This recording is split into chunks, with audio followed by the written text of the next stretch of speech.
Le phénomène du déjà-vu est une expérience subjective où une personne a la sensation troublante d'avoir déjà vécu ou vu une situation présente, alors qu'elle sait consciemment que c'est inédit. Ce phénomène touche environ 60 à 70% de la population et suscite depuis longtemps l'intérêt des philosophes, psychologues et neuroscientifiques. Définition et type de déjà-vu. Le terme « déjà-vu » a été introduit en 1876 par le philosophe français Émile Boirac. Il désigne une forme de paramnésie, c'est-à-dire une anomalie de la mémoire où une perception présente est faussement reconnue comme familière. Il existe plusieurs types de déjà-vu, notamment le déjà vécu, impression d'avoir déjà vécu une scène ou une situation précise. Le déjà senti, sensation d'avoir déjà ressenti la même émotion dans une situation similaire, un déjà-vu émotionnel. Explication neuroscientifique. Plusieurs théories tentent d'expliquer ce phénomène, souvent lié à des dysfonctionnements temporaires du cerveau, notamment du lobe temporal, une région clé dans la mémoire et la reconnaissance. Désynchronisation cérébrale. Une hypothèse suggère un décalage ou une désynchronisation entre les deux hémisphères cérébraux, provoquant une double lecture mentale d'une même situation, comparable à une vision double mentale.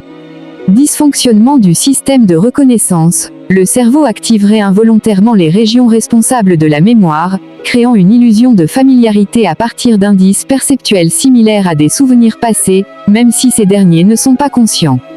Retard dans la mémorisation. Un léger décalage entre la perception d'un événement et son enregistrement dans la mémoire à long terme pourrait engendrer une discordance entre la nouveauté de l'expérience et le sentiment de familiarité, générant la sensation de déjà-vu.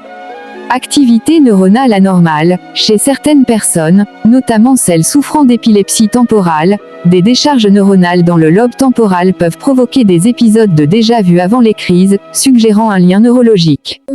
Facteurs psychologiques et émotionnels. Le déjà-vu est plus fréquent chez les jeunes, et son occurrence augmente en cas de fatigue, stress ou anxiété, ce qui renforce l'idée d'un phénomène lié à un fonctionnement cérébral altéré dans ses états 289.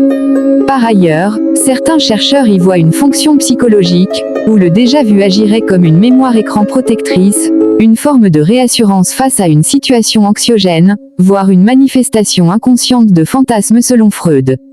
Perspective théorique complémentaire. D'autres approches considèrent le déjà-vu comme une erreur dans le stockage ou la reconstruction des souvenirs, où des éléments partiels similaires sont confondus lors du rappel, à la manière d'un hologramme. Cette coprésence simultanée du souvenir et de la perception du présent serait à la base du phénomène. En résumé, le déjà-vu est un phénomène complexe mêlant aspects neurologiques, dysfonctionnement temporaire du lobe temporal, désynchronisation cérébrale, décalage dans la mémorisation, et psychologique, gestion de l'anxiété, mécanismes inconscients. Malgré les avancées, il reste encore largement mystérieux et fait l'objet de recherches continues.